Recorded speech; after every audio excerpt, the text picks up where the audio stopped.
Hey everybody, welcome back. My name is Patrick Tan, the General Counsel for Chain Argos. With me as usual, Jonathan Reiter, the CEO of Chain Argos as well. Thank you for joining us. You'll notice that we are a couple of days off our usual recording. That's because I was in Ho Chi Minh City for the Hi-Fi Conference 2023. Missed you guys, but quite a bit of stuff to cover this for what's been happening in the past week, John. And we've had a whole bunch of queries you guys have asked us in our personal capacities, offline, in your comment section, that kind of thing. As always, if you feel minded to, if you like the program, hit the like and subscribe button. We really appreciate that. Helps the Google's YouTube algorithm, helps our videos get to that much more reach. I think starting off, John, I want to start talking about, we've seen so much buzz on YouTube, on crypto Twitter about the whole Gary Gensler getting grilled before Congress and stuff like that. Now, I watch these hearings, and I've watched C-SPAN over the years and kind of thing. I can't say it's my most favorite program, but I keep it on in the hotel room, just to drown out the other kind of noise from the rest of the motel. So I didn't think that this was a particularly aggressive hearing. I've seen much more aggressive hearings, on C-SPAN. Because sometimes the Muppet Show is not on, so I watch C-SPAN, and some people would consider the C-SPAN to be the Muppet Show, but yeah. So, but what surprised me was what people took away from those hearings, and I don't necessarily, at least I personally don't think. Well, maybe we were watching. It felt like we were watching two separate versions of C-SPAN, because I didn't see that. I didn't feel that, at least, that Gensler was getting, grilled. I just felt that this was just pretty basic standard showboating. yeah, okay, What did you think? I'll agree with that for the most part. I guess generally congressional hearings are not that exciting. Yeah. The clips that make it to the news tend to be the most confrontational parts of the whole process. What you saw here, which is pretty common, this isn't a financial regulation thing. This is an American politics thing in general. Oftentimes the questions are a long speech aimed at your constituents, followed by and don't you agree? Yeah. And you saw a few of these where the question's this long, the answer was this long, and it wasn't even really a question in the first place, and it was barely an answer because it wasn't a question to start with. I don't know that qualifies as contentious. They're speaking because it's a chance to talk in front of a camera. Yeah. And that's what politicians tend to try to do to get votes. I don't know that there was much of anything particularly substantive said the entire time that wasn't information we already had. There were a lot of comments made about, Gensler's not responding to questions about specific products and whether they were securities or whatever, ETH and whatnot. I suppose this is PR advice to the SEC. He should have just said, we don't. It's our policy not to talk about correct. specific. We're not allowed to talk about specific. There's nothing new about that. Yeah, that's That's the pretty way standard, which is yeah. exactly what I thought, which is why I was surprised that everybody, he refused to say that, You had but some, he can. Yeah, some highway transportation safety person, whatever the transportation safety thing is called now. Now, what do you think of Toyota? The guy's not going to say. He's not going to say anything. That's just not the way this goes. So, it is certainly true that if you're not familiar with that, whatever procedure, precedent, formality, the way these things work, that it might look like this person is hedging, and the answer is that they are hedging because the history of these hearings for 200 years is that you don't say stuff correct. like that, because then the company or the security issuer or the whatever will go nuts, and sometimes they'll complain, they sue you, they whatever, so the government just doesn't do that stuff in general. Yeah. You see this, generally speaking, governments where the people asking the questions are trying to get votes, right? So that's a mixture of it being a democracy and of the people asking the questions trying to get votes. The regulators in some countries aren't elected, right? Yeah, The oversight isn't elected. So Here they're trying to get votes, right? Speaking of people who are trying to get votes, one of the members, and I cannot recall which one it was, but this one really raised my eyebrows, because he goes like, isn't your lack of flexibility and your regulation, so this was directed at Gensler, and he said, isn't your lack of flexibility and your agency's measures pushing crypto offshore and playing into China's playbook, and it's like and helping the CCP? And I was like, holy cow, guys, did you not recall that China banned crypto not too long ago? And then, yeah, China's opening the banking system in Hong Kong to ban crypto companies and stuff like that. But this seems like a throwaway line, which is intended specifically to his voter base because that's all they'll grab onto. Yeah, it's intended to get on the evening news in his district. Correct. That's, I mean, evening news, whatever. Clips in the local coverage, the paper, the whatever, or a thing they can put on their own website. Tough on China, whatever. Tough on China, on yeah. Tough on China seems pretty sexy. Politically, that's a thing in the U.S. The questions are not aimed at the person who they're literally aimed at. The questions are aimed at talking to the camera to your voters. This is not new. This is not particular to crypto or to any particular area of regulation in general. That's their job is to get reelected, and that's what they're doing. Correct. And I mean, whether they're doing a good job or not, we don't really express an opinion on that. But no, their job is to get reelected. So if they get reelected, they're doing a good job. That's the brief. Yeah. So here we are, and then we see a whole bunch of stuff on YouTube, and definitely the Moon Boys, as they like to be called. It's like, oh, Gensler's been asked to resign and stuff like that. But if you watch the C-SPAN, if you watch the full C-SPAN, this is, you could not be more far from... I mean, there have been cases in the past, this is not from last week, but over the last, 10, 15 years, I mean, Elizabeth Warren has gotten into proper back and forths with people before, no matter which side or whatever you agree on, and then substance of this, and what you do about that case, and because they will talk about specific historical events, precedents, decisions that were made, whatever. This wasn't that. Right? Yeah, no, there's been contentious stuff before. It wasn't that kind of exciting, contentious thing. Your Senate Banking Committee hearings can get more exciting than this. Yeah, to me this is a big nothing burger, but it looks like, and I think that's important because, not to say that with the voice of reason in this space, but I think it's important that you as a viewer, that you apply some sort of critical thinking to what it is that you're watching, and if your only source of these hearings is from crypto Twitter or from the YouTube videos with all the Moon Boys, you're going to get the wrong impression of what came out of these hearings, which is essentially nothing. Nothing is... Yeah, and I guess this is a bigger comment about the climate of American politics, but if you are only exposed to these types of things from the Trump election campaign beginning forward, whatever you think of anybody involved, that was a much wilder situation overall than 10, 15, 20 years ago.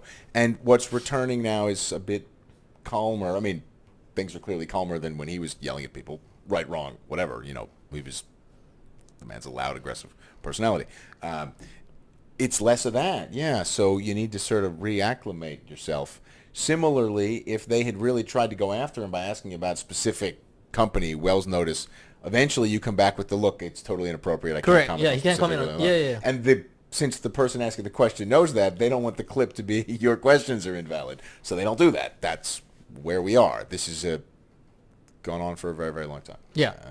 So I mean, and that's the point we're trying to make, that if you are so minded, watch the C-SPAN, watch the full C-SPAN with the hearings with Gensler at them, and more importantly, I think maybe spend a bit of time to familiarize yourself with what is American politics and the system, and recognize that these are not the hearings that you're looking for. These are not the silver bullets that you're looking for, essentially. I mean, you can watch the oversight hearings 2008, 2009 with the bank heads from 2008. Those were significantly more contentious. Yeah. There was, yelling and substantive back and forth debates and whatnot.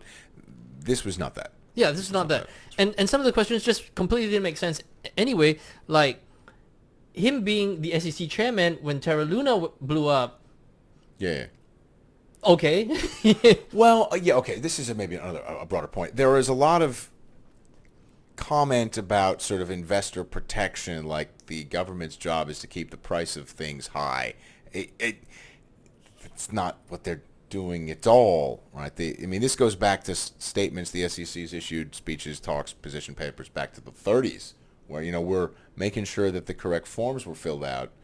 It's not our responsibility to make prices high, low, whatever. When there are issues about the stock market falls and the government, plunge protection team type stuff, whether or not any of that is real, it's absolutely nothing to do with the securities registration process. Correct. Right. When the Fed cuts rates following a stock market crash has nothing to do with these questions. So you can believe that the government, capital G, has some sort of underlying interest in asset prices going up over time.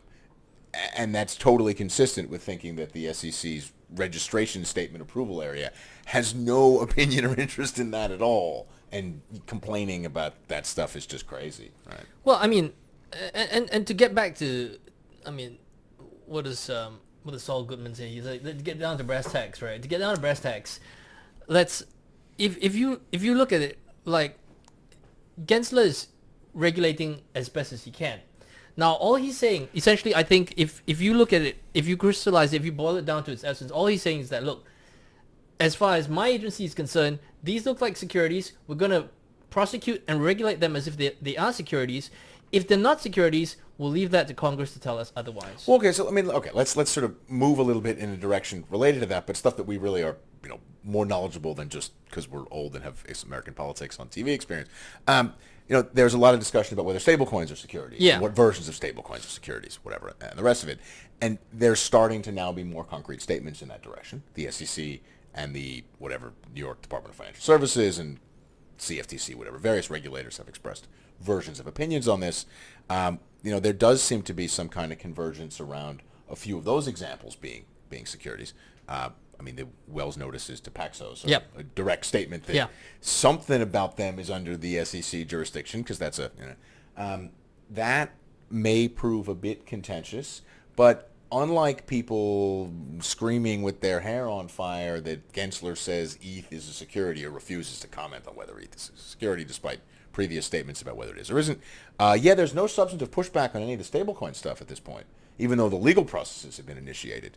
Similarly, Coinbase's comments regarding moving offshore and what they list being or not being securities, their own internal review says not securities. They're not, the person who gets to decide, although they have a procedure, whatever. That stuff hasn't gotten much pushback at all. It tends to be the more wild, like, oh, I didn't like the answer you gave, there was a bunch of yelling here.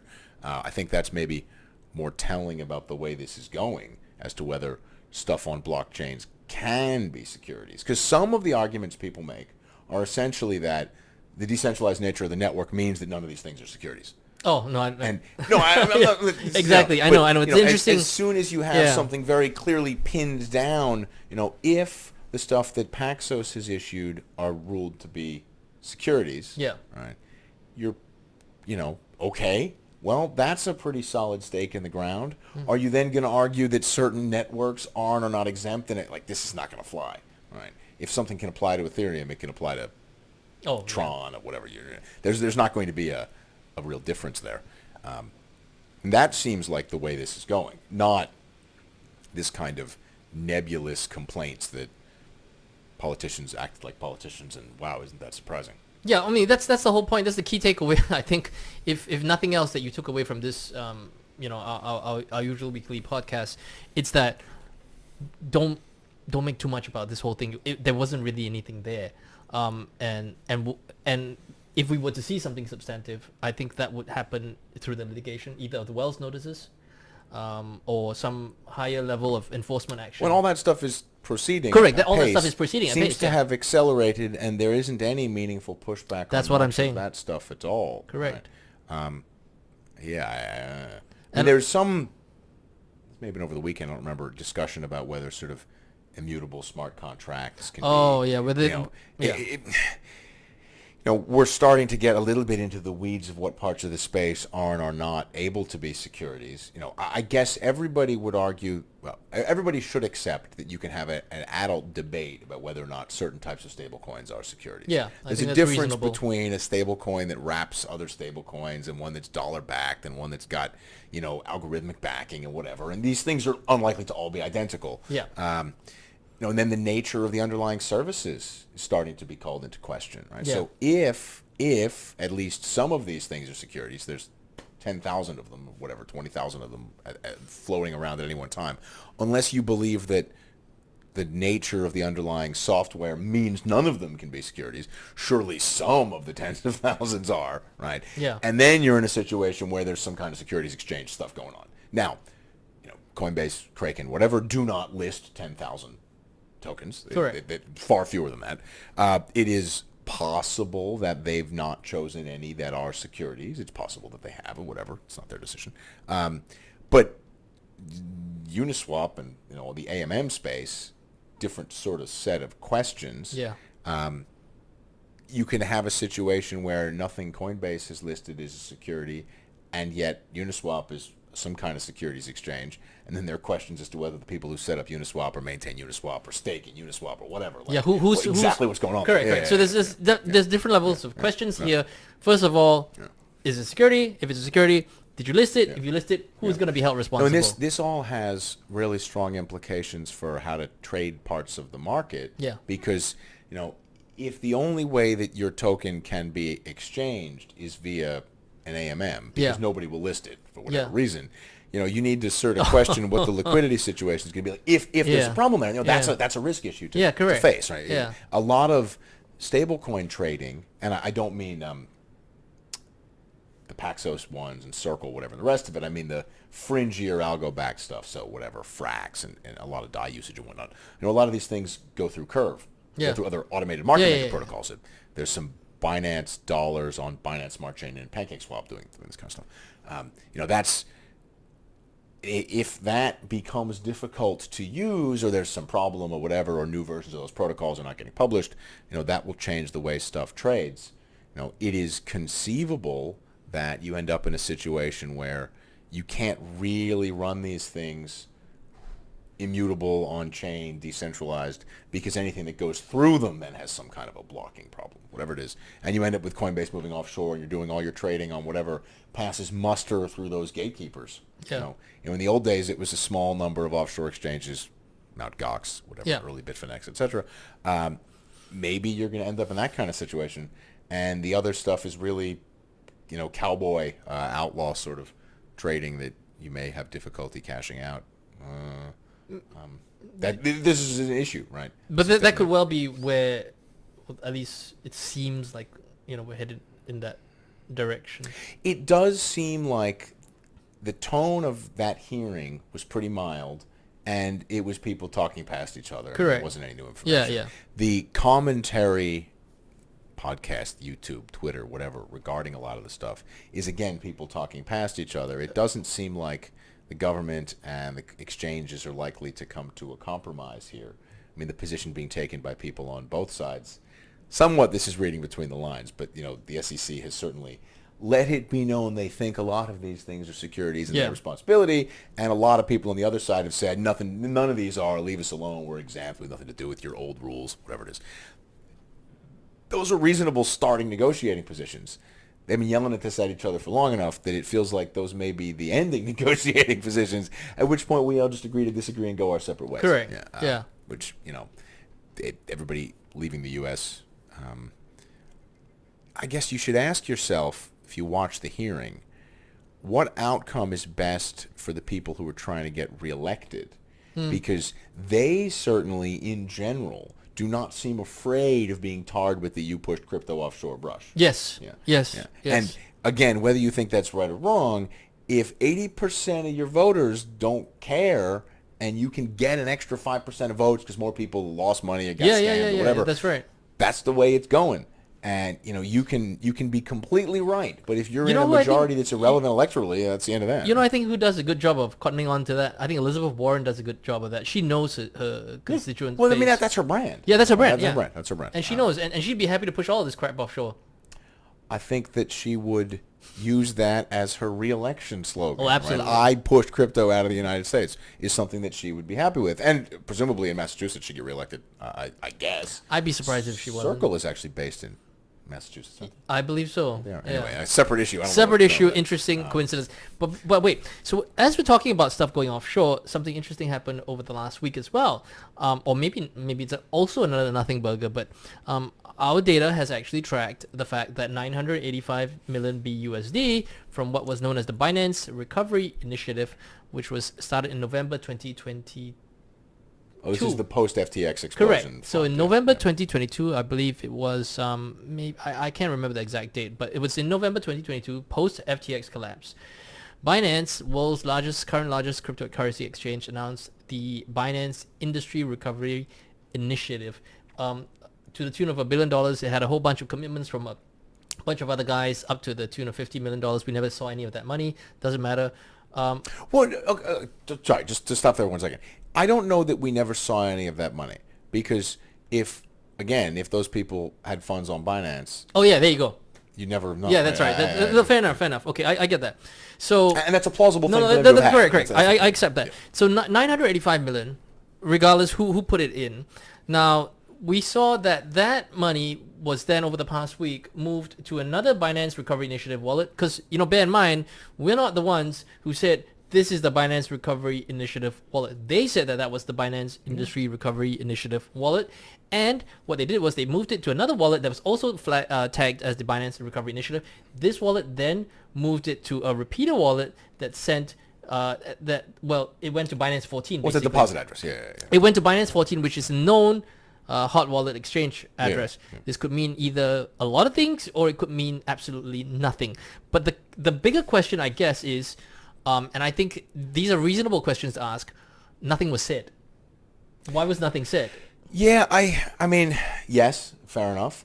Certainly, originally when they made the comments about doing this stuff and the BUSD stuff, whatever the rest of it, the fixing the Binance peg processes, there will be on-chain movements, whatever, and we're trying to be transparent, saying that's what's happening here. Saying that you're going to do that and not saying exactly what it is, whatever is something.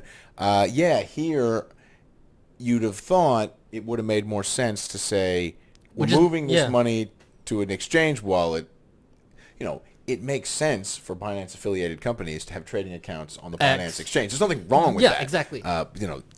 You could just say that. I guess you could. I mean, one of the advantages of this proof of reserve stuff, however much you think it really is worth or isn't in the end, you could say this is the address. Yep. Here's the transfer. Here's the entry in the tree, whatever. And that's something. And we've talked about this before. Inspired actually by a lot of our early data collection efforts, the best way to run some of these protocols, because you can't be totally transparent about off-chain liabilities, is to at least make promises that are really hard to fake by tangling yourself up in interlocking sets of reports and transparency, whatever, and the rest of it. You could do better than just saying, this is a recovery wallet, we've tagged it on Etherscan, good luck. I continues to possibly do better. I don't know. So we saw almost $1 billion worth go into Binance 14. From Binance 14, we saw 322 million hit off towards the, which even as we speak right now, is being burned on the Paxos treasury. So presumably that's BUSD that's being redeemed down to dollars, maybe goes on into stable coins as well. We don't know. That bit we don't know because it's still ongoing at the time of this recording. But we do know that 322 million went off to the Paxos, went off to a repeater wallet address that has historically only ever sent it to a Paxos treasury wallet. That's all we know. So what does that mean? Does that mean like 685, 683 of the whatever's left?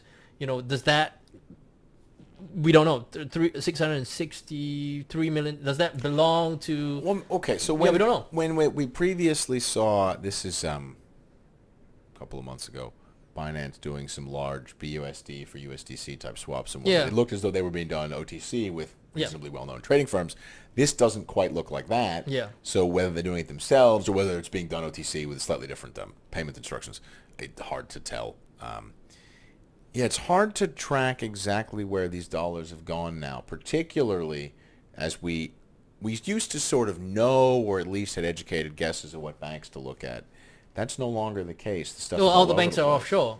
Well, no, I mean, I've heard stuff about smaller banks in the U.S. fronting for out of the U.S., all kinds. But it's a much larger number of much smaller banks that you just don't. It becomes a little bit more tricky to track because now you've decentralized it. Yeah. So to speak, as opposed to you only had to look at Signature, you only had to look at Silvergate in the past. It was. I mean, I will say that again has sort of market structure implications that affect kind of some investing stuff and trading stuff in this space. When everything was centralized around one or two banks for dollar settlement, moving dollars from one exchange to another was very easy. Purchasing large amounts of various stable coins to send from place to place was quite easy. Once you were on that customer list for Signet, for Sen, you were kind of okay for moving from place to place. If these things are all at separate banks, right, and the processes for issuing, redeeming, transferring dollars become messier from Yeah. place to place, then stable coins become relatively an easier thing to do. Right? And the question then becomes, which banks can you connect one to the other and start to feed stuff from place to place? It should be a stronger, healthier ecosystem with a much larger number of banks on-ramping and off-ramping dollars into stablecoins. Right? There are questions about how that would work regulatorily, right? Because if a bunch of offshore banks are issuing dollar stablecoins that seem to be the main dollar cross-border payment thing here, it is difficult to imagine the U.S. regulatory authorities being okay with that. losing control over Yeah. the dollar payment system. Yeah. Again, whatever you think of the U.S. asserting control over all kinds of interbank dollar payments, it's a fact that for decades the U.S. has essentially been able to sanction anybody they want by just Correct. cutting off their ability to So sell that's dollars. actually a good point, because, okay, we know that more dollars circulate outside the United States than, I mean, in cash and stuff like that. Than Well, certainly what most of the $100 bills are. yes, circulated that's to the correct. US. Yes, Yeah, you know, I don't you're right. about You're right. small Correct. denominations. So, I'm yeah, sure. small denominations. You're right. But I mean, like, because in the back home in Florida, the dollars go to the strip club. Everybody knows that. Like, but outside of Florida, the bigger denominations are circulating They get outside. eaten by gators, but anyway, it's. They're circulating outside in the rest. So, but that's a good point, because I don't think we've really considered that. I don't think a lot of people talked about that. But if the whole point is now imagine, right, if you were trying to use dollars offshore in any manner of nefarious activities, you didn't really have access to an electronic based cash equivalent. And now you could potentially have that convenience. I mean, look, you can make some relatively simple predictions about which way that one's going. So if you end up in a situation where a reasonable number of small banks are on-ramping and off-ramping into stablecoins fairly cleanly, so you're a bank in some offshore banking center, and you have correspondent accounts in New York, you have corporate accounts in New York, whatever, you have dollar accounts in the U.S., the U.K., clearing dollars. You'd think that the U.S. government will start to take action against people who are doing that. Yeah. Right? Because we shut down the domestic payment. This is from the banking regulator perspective, the payment system regulator perspective. We shut down Signature's thing onshore, fine. And now you're just creating a version offshore, but you still need to settle dollars with people somehow through our system. There you go. That's going to be challenging. And those banks are unlikely to lie about what they're doing, because once they get kicked out of the U.S. financial system, they're done as banks. That's the threat the U.S. has used to achieve this stuff for decades. That does not seem like a sustainable strategy. I will say Circle has not talked about going offshore because they understand that that's the way that you need to do these things. Whatever Tether is really doing, that's operated offshore fine. You'd think that once the dollar stuff is kicked out of the U.S., the next logical step for the enforcement process is to start going after the offshore facilitators of this thing, to the extent they're allowing dollar flows that the U.S. doesn't like very much. They've been coming down very hard on anything that touches Russian sanctions evasion. Yeah. Again, no matter what you think of the Russian sanctions stuff, the U.S. government takes that very seriously, and that's going to continue to be a thing for a while, right? There were quite a few. There was even a. Last week was this case where the Mexican drug whatever stuff and some Chinese fentanyl supply or whatever stuff. Yeah, that's right. Like that stuff they care a lot about. Yeah, I would think so. That tends to be stuff that they take much more seriously than you scammed me with an algo stablecoin, which in the grand scheme of things, actually, they don't really care very much about. It's not as, it's like apples to oranges kind of thing. It's like, I can understand why in the list of priorities, like say, go after human traffickers, go after terrorist financing, go after drug dealers. Well, and whatever. maybe, That is the priority list. Yeah, correct. I got no. Lots of people disagree with the drug whatever and all kinds of things in this space. But the priority list is what the priority list is, and it changes slowly through a political process. So it's not changing.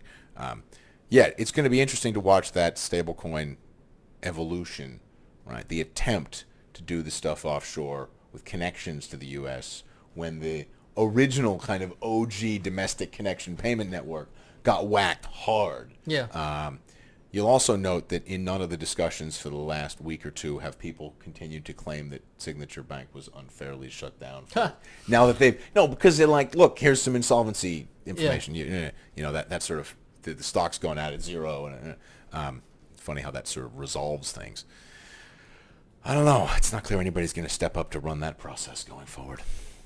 People will step up to intermediate payments to some Binance, SPV, and Vanuatu, like whatever. That's offshore finance. Have a good time. Yeah, correct. But whether they're going to step up to be making these gigantic payments among, internally among a bunch of exchanges. I think seems that unlikely. I think that ship is probably sailed. I think we're probably gonna just go back into smurfing again, which is just getting smaller, less noticeable sized transactions moving across at higher velocities and stuff like that, which is stuff that you probably want to track anyway. No, I think that's probably right. And now that you're seeing smaller banks that have an actual history and existing business as banks, Yeah. so some crypto stuff that popped out of nowhere. I mean, Silvergate Yeah. was a tiny, irrelevant single branch bank that Yes. was acquired by whoever and then decided to do this. Whereas you're now seeing banks in Switzerland, for example, that are small, private bank, existing business, whatever, getting involved here. Their interest in getting stuck with some disastrous sanctions evasion, money laundering, whatever thing is just zero, right? They're not going to have any interest in that. A bank that had no existing business, whatever's going on, Yeah. it's not that. Whereas a family-owned thing or whatever, something that's been around for a while, is a different dynamic. All right. So key takeaway, I don't know what happened to the Binance Recovery Initiative. If Binance wants to tell us, that'd be great. If they don't want to tell us, to be fair, maybe their money, maybe not. We don't know. Could be customers funding funds. We don't know. But it helped to just say something, and then that way people won't speculate and people won't ask, problematic questions. Some transparency would be better, certainly. And transparency is not a single web page production. It's Just an ongoing process. Just what the heck's going on? I mean, just say something. And with that, thank you very much for tuning in. If you don't agree with some of the stuff that we said, that's fine. Hit us up on the comment section. Well, you're wrong, but it's fine. Yeah.